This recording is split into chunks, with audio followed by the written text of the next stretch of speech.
Okay, hello everybody. Just to let you know, I'm recording this presentation in the aftermath of the Wildlife Crime Conference. So I gave this talk on the Sunday afternoon, but I think there was a bit of an appetite for people to view the presentations again, and this wasn't recorded on the Sunday when I gave it, so I said I'd go through it again as opposed to just sending on the slides. And also as well, just to say congratulations to Wildlife Rehabilitation Ireland. The conference was absolutely fantastic, and was delighted to be part of it. I think it was such a great way to kick off the conference on the Saturday morning with the Minister making the announcement of the establishment of the Wildlife Crime Unit early next year through National Parks and Wildlife Service, which is a really positive development. And yeah, I think it got things off to a great start, and it continued that way over the 2 days of the conference. So I was delighted to be part of it. So this presentation, I'm going to talk about a project that I've been working on for the last number of years, which is in relation to barn owls and major roads. And I'm going to try and capture the evolution of the project from its initiation, which was very much focused on technical research, to what it's moved on to now, which is the design of practical solutions of mitigation measures to try and reduce impacts to barn owls for new road schemes. And also just to mention as well, this project is, we're working with Transport Infrastructure Ireland on this project, and Vincent O'Malley, the head of the Environment Unit from Transport Infrastructure Ireland, he gave a really good presentation on the Sunday also of the Wildlife Crime Conference, which gave an overview of where research projects like this fit into the overall scheme of the work that Transport Infrastructure Ireland do in relation to the planning and the design of new road projects to try and reduce impacts to wildlife, to biodiversity generally. But obviously I'm going to be focusing specifically on barn owls. And the good thing about recording in the aftermath is I don't have the same time constraints. We're going to try and stick to the in and around the 20 minutes, which I did for the which was the slot for the conference as well. So to start off with, anyway, just to take a brief step back. So in relation to barn owls and major roads, the unfortunate reality is that wherever there's major roads and barn owls, wherever they overlap, there's going to be barn owl mortality, and it's just the nature of the beast, and it's a problem throughout the barn owls range and throughout the developed world. They seem to be particularly susceptible to vehicle collisions, and in some studies have shown that they're the most susceptible bird to vehicle collisions, and as you'll see, it seems to be similarly the case in Ireland also. So they are very susceptible. They're found as road casualties throughout the world wherever there's major roads. But the key question really is, what important is, can we do anything about this, and can we reduce the effects of roads and reduce the scale of mortality for barn owls on new road projects. And I suppose one of the first things to try and understand is why barn owls are so susceptible to vehicle collisions. And there's probably a few quite basic reasons for that. And one is just by nature of their behavior. They're quite a low-flying bird, particularly when they're hunting. They also hunt mostly by hearing. So just by nature of their behavior, they're at risk, and generally their flight height is within the strike zone for vehicle collisions. But also as well, it's possible that birds are actually attracted to the roadside verges, particularly of major roads of the likes of motorways and dual carriageways, where there's good grass margins. And if those grass verges support small mammal populations, then they can be suitable foraging habitats for barn owls. So they may be attracted to those areas, but also because of that, then increases the risk of coming into contact with roads, and therefore increase the risk of vehicle collisions. So again, just prior to us starting this particular research project, I suppose this is one that kind of forced itself into my sphere, as opposed to it wasn't something that I directly set out to try and look at. But through working on barn owls, we were collecting information on mortality incidents, just to look and see what factors were affecting birds, affecting the population. And it became pretty obvious pretty quickly that a lot of birds were being killed on roads, and particularly on major roads. And this is the distribution of mortality records between 2008 2017 throughout the country. and out of all those, we were able to attribute a cause of death for at least the majority of them. And you can see that the road casualties there on the left is by far and away the most common cause of death. Now we need to, there is obviously bias here, because obviously birds killed on the road are far more likely to be found and therefore recorded compared to birds which die of other causes. So say, for example, of rodenticide poisoning or starvation, where the birds might be, hidden away in nest or roost sites, and are obviously going to be far less likely to be found and to be recorded. So we need to definitely bear that in mind, but nonetheless still indicates that that there is a high level of mortality on roads.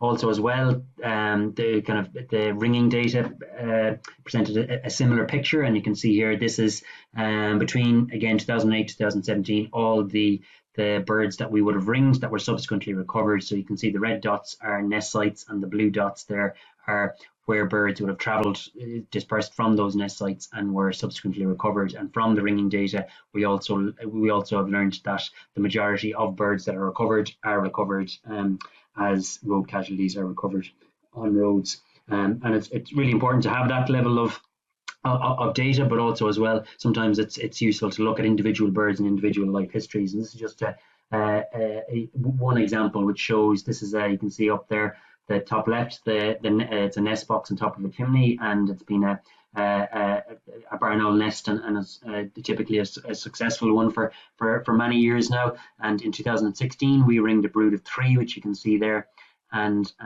in the weeks that followed ringing them after the birds would have fledged and then started to disperse, 2 of the 3 were recovered on roads in the early autumn. One travelled east to the and was found dead on the M8 motorway and in South Tipperary, and the other travelled all the way up from Kerry up to Derry and was found dead on dual carriageway just outside of Derry. So you can see the effects that it has, and that's just putting it in context of one particular brood. What's really interesting as well, looking at the different road types, we can see that firstly, major roads, that there's far more birds killed on major roads than there are on other road types and on the smaller road types, and even within that, we can see that on the birds that have been recorded in motorways, just under half were recorded on one particular motorway, which is the M8 motorway, which is the motorway which runs between Cork and Dublin, and it's and also as one particular stretch of that motorway which seemed to be particularly problematic in North Cork and South Tipperary. And a lot of that work and those records were collated by a number of people, particularly Anya Lynch back at the start, and also some others, Barry Nolan and others. So there's been a lot of people working on this project throughout its various stages, and which has made all this level of data possible.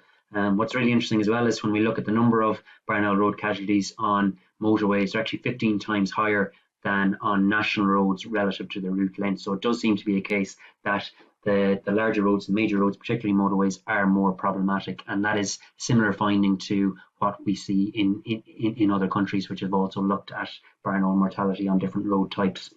When we look at the time of year that birds are typically recovered, or typically killed on roads, there's kind of 2 peaks, and again this is very, very similar to what's been reported in other countries. And kind of there's a peak towards the end of the year, kind of autumn and into winter, and that's the period after the breeding season when juveniles are dispersing. So obviously the population is at its highest because it's just after the breeding season, and also as well it's the time when juveniles are potentially travelling quite significant distances. So obviously their likelihood of them encountering roads is going to be greater. So there's a peak then, and also then there's a peak typically early on in the year, which is just prior to the breeding season, when birds are establishing their home ranges and moving around. And then but still, even though apart from those 2 peaks, birds are still killed within the breeding season. And obviously birds that are killed within the breeding season, as you can see in the red bars there, that's the time when it has potentially the greatest effect from a population perspective, obviously, because that means then that breeding attempts are compromised. So also as well, when we looked at the age profile of birds, barn owls are quite relatively easy to sex once we recover the carcasses, based on plumage characteristics and also some other characteristics like the talon flange. But the majority of birds are juveniles that are found on the roads, and that's really interesting. I'll talk a little bit more about that when we look at the other aspects of the research. But typically, I think more juveniles recovered on roads compared to adults. So then that led us on to the current project, and we wanted, so it was all great to have that information that I just talked about, but that wasn't really collected in a strategic way. So we wanted to look at it in a more strategic manner to answer some of the questions, like the extent of mortality on particular roads, the effects on local populations, and also how roads affect the behavior of individual birds. So to do that, we selected 2 roads. One was a section of the M8 motorway between Erlingford to Mitchelstown, and the other the Tralee bypass. And both of these roads, we knew we had already collected information and knew that these were particularly problematic from a barn owl vehicle collision perspective. And that's why we wanted to look at these in detail, because we knew we were going to get good sample sizes, and we had already a history of barn owl mortality on these roads. So for both of them, it started off quite basic. We just wanted to figure out how many birds were being killed on these roads over the course of a year, or per route length. And to do that, it was pretty painstaking and meticulous, but we carried out road casualty surveys on both routes. So for the Tralee bypass, it's a pretty small route, just 13.5 kilometers in length. So we carried out a road casualty survey for once per week over 144 weeks, and we recorded all avian and mammalian road casualties. And we were able to do that because obviously the route is quite short, and it's quite easy to travel as well, and to collect the carcasses, or record the carcasses. So the results from this was that we recorded 13 birds over that period, and this, based on the route length, that equates to 35 barn owl casualties per 100 kilometers per year. However, the thing about it is we were conscious of the fact that we weren't going to record and collect all barn owl casualties, and that's always going to be the case with a survey like this, because some of the road casualties could be missed by the surveyor, but also as well some of the carcasses could be removed by scavengers before we actually carry out the survey.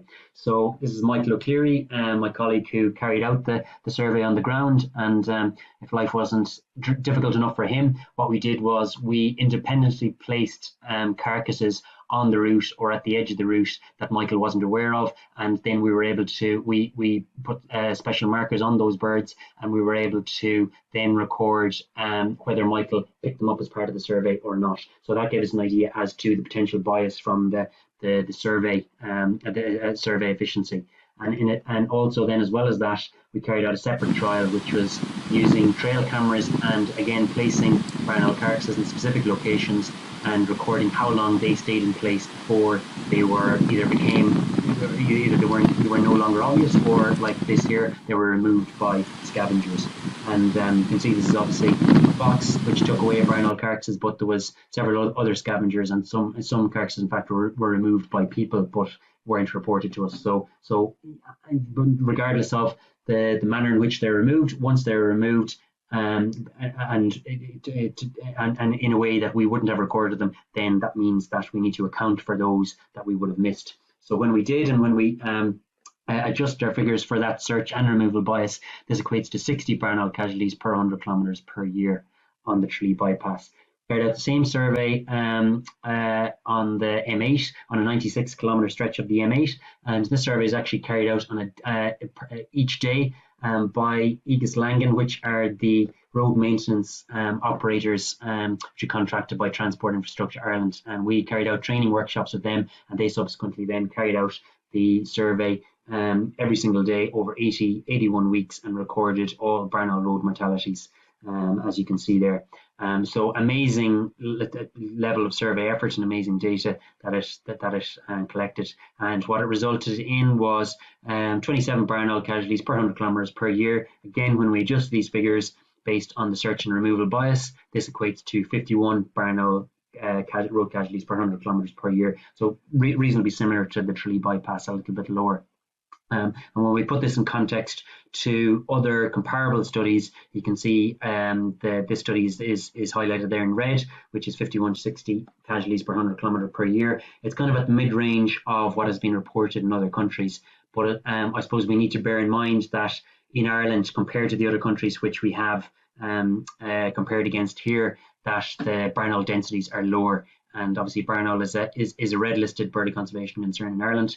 And when we compare it to the UK, France, Switzerland, barn owl densities are a lot lower than they are in those other European countries.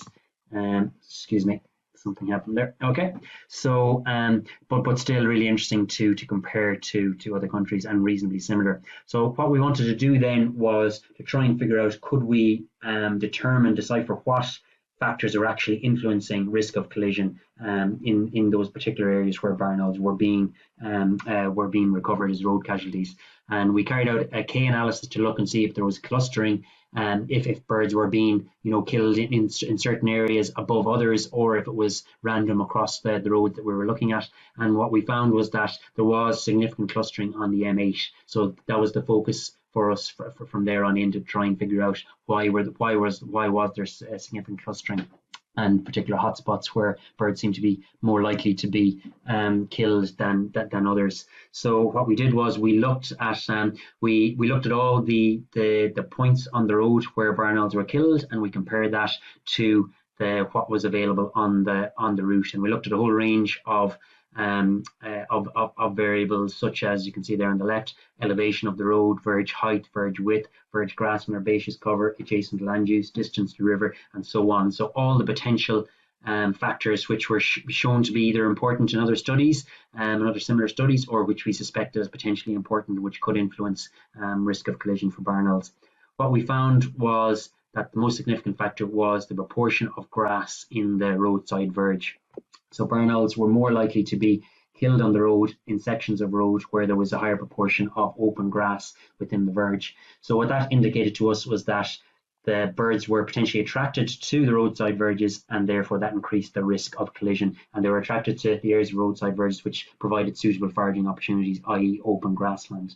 But we wanted to look at that in more detail based on the behaviour of birds.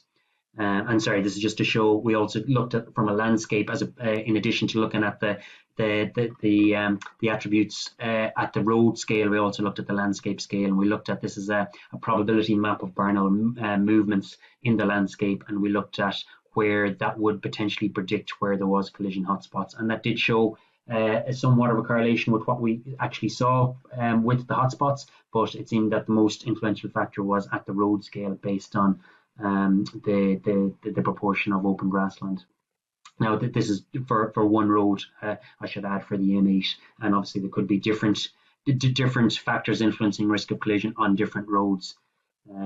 So one of so obviously if birds were attracted to areas with open grassland, we wanted to see why that might be the case, and we long suspected that roadside verges in Ireland are suitable for small mammal populations, and I suppose that's somewhat obvious just from looking at the habitat composition of these long linear rough grassland strips, and there can be in some sections of the road the habitat suitability can seem quite good, and particularly in very intensive agricultural landscapes where the opportunities may not be similar in the surrounding landscape.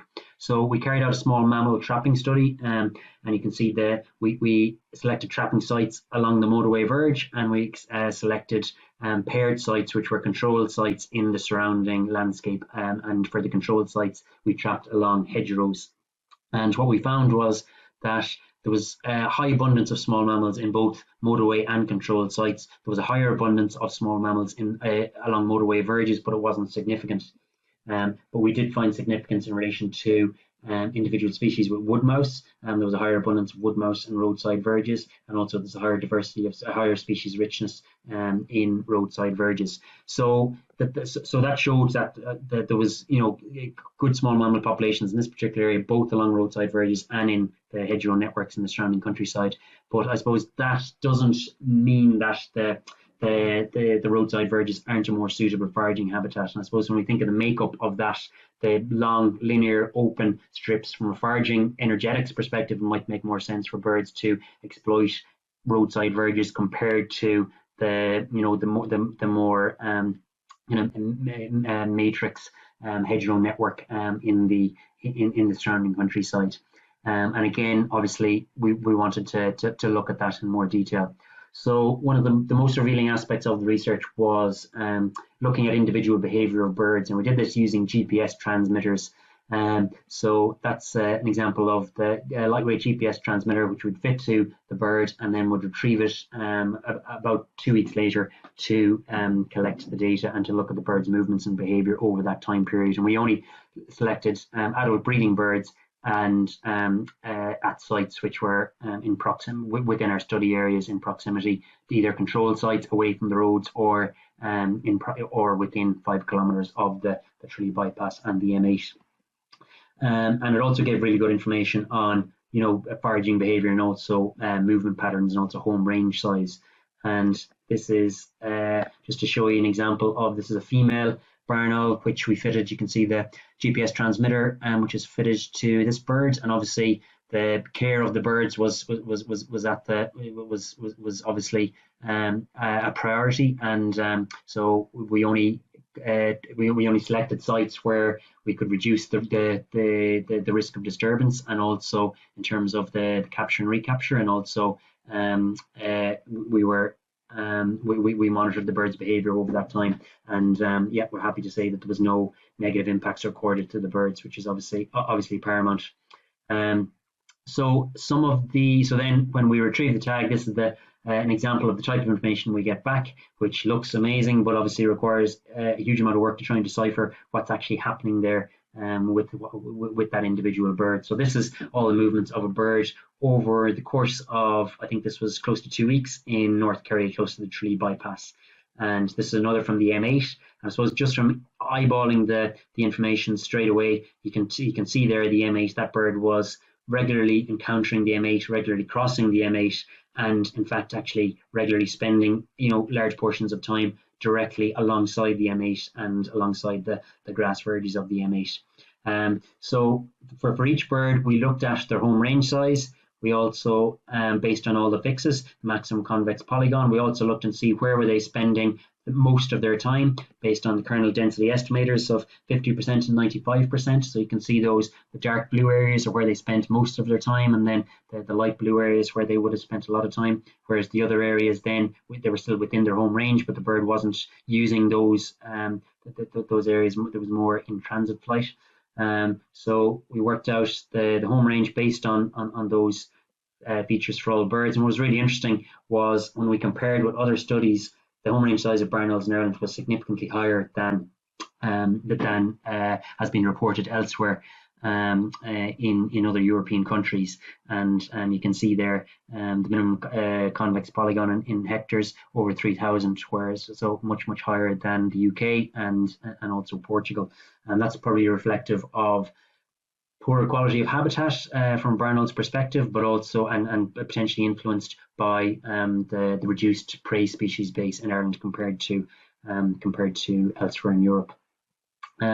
So just to give you an idea, visual of the type of information that were recorded by the GPS transmitters. This is a nest site which is very close to the M8 in South Tipperary. This is a female that was fitted with a GPS tag, and this is an example of her movements leaving the nest site, and then this is her foraging flight, and you can see she's very much tied to the hedgerows, to the edge habitats, completely ignoring the interior of the patches, which is, it's quite intensive agricultural landscape there.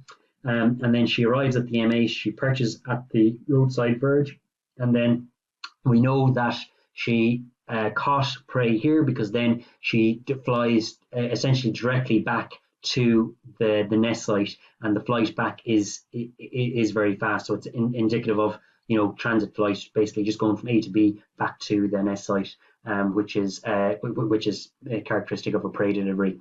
And there was many similar examples of that the bird was directly exploiting the the roadside verges, and obviously in that instance successfully catching prey there.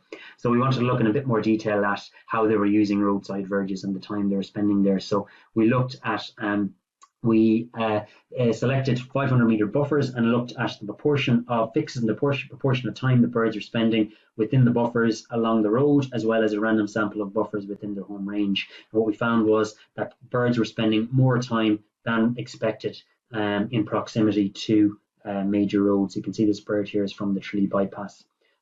We also looked at their behaviour when they were in proximity to roads and when they were elsewhere within their home range. And the birds spent more time hunting, actively hunting, and in hunting flight in proximity to roads, and particularly in proximity to motorways, compared to elsewhere within their home range. So obviously that indicates that roadside verges are indeed an important foraging habitat for birds. So very briefly, some of the conclusions from this research are, so we know now that mortality in roads is a significant cause of death for barn owls in Ireland. We know that road mortality occurs throughout the year and affects all age classes and includes healthy birds, in that we looked at the condition of birds that were recovered as road casualties, and there wasn't any significant difference in terms of weight compared to a live sample of birds.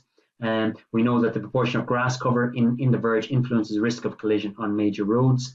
Major road networks do not affect barn owl breeding distribution. This is something that I didn't have time to go into detail on through this presentation, but we also looked at the distribution of nest sites in relation to major road networks, and very interesting, it doesn't seem that birds are affected by major road networks, and in fact there are some nest sites which are in close proximity to two major roads and are occupied on successive years. We know that major roads are an important habitat refuge for small mammals. Barn owls actively select these habitats, verge habitats of major roads as a foraging resource. Barn owls spend more time actively hunting in proximity to major roads compared with other areas of the home range. And barn owl habitat selection on major roads remains undetermined. So we didn't unfortunately have the sample size to be able to look in fine detail at exactly where birds are selecting on major roads and where they're not. But that's something potentially we would hope to look at in future. So then some of the outcomes, so we provided all these research findings to Transport Infrastructure Ireland. Some of the outcomes at this stage are we've developed also survey standards for barn owls for national road projects, and that's really important because they can be a tricky species to survey in Ireland, and in order to mitigate the effects of new road projects, obviously the first stage of that is understanding where barn owl nest sites are and the status of the local population.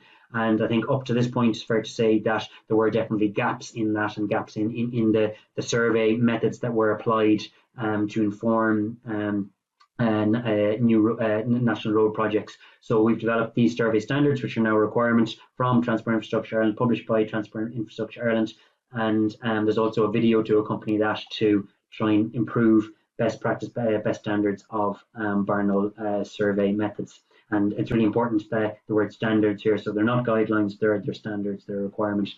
The next stage is we have developed and provided recommendations for mitigation measures to reduce barn owl mortality in roads, which we've provided to Transport Infrastructure Ireland, and these have been developed along with road planners and engineers and designers, because obviously for anything that we propose, it needs to be practical from a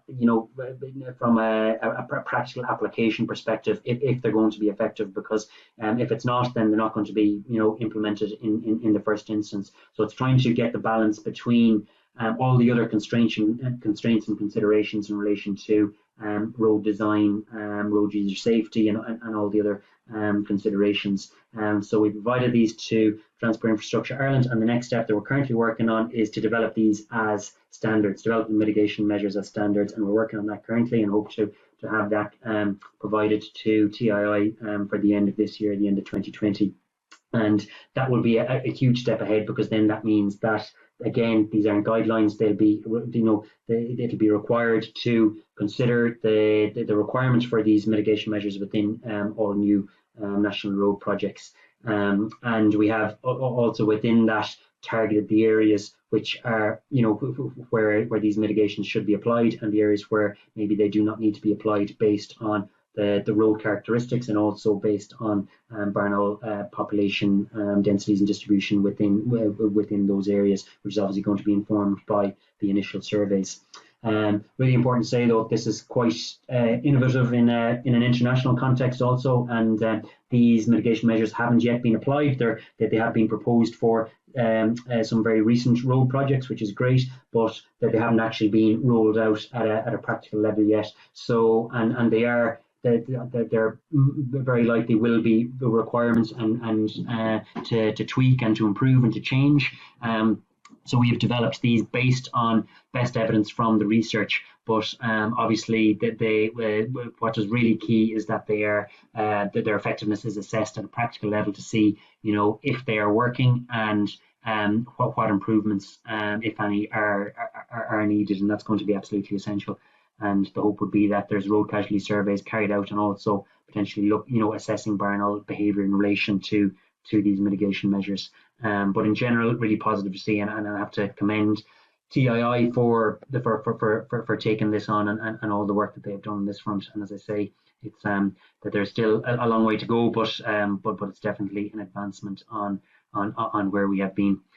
So just to say thank you to Wildlife Rehabilitation Ireland for inviting me to talk, and also there's many different people involved in this project through various stages, particularly Vincent O'Malley and Sarah Jane Phelan of Transport Infrastructure Ireland, as well as all those on the steering group for the project, and the research team in particular, Michael Cleary, Olivia Crow, Shane McGuinness, David Tosh and Dalen Purcell, and also all the others that contributed, and particularly Anya Lynch, who's been integral to this project from National Parks and Wildlife Service, and the many others, Tony Nagel, Alan McCarthy, many others that have helped with the monitoring and the various stages of the project, and thanks to those that provided images that I used for this presentation. Okay, so that's it. I probably went over the 20 minutes given the fact that I wasn't constrained by it, so apologies for that if I did, and thanks for listening, and I hope everyone enjoyed the conference.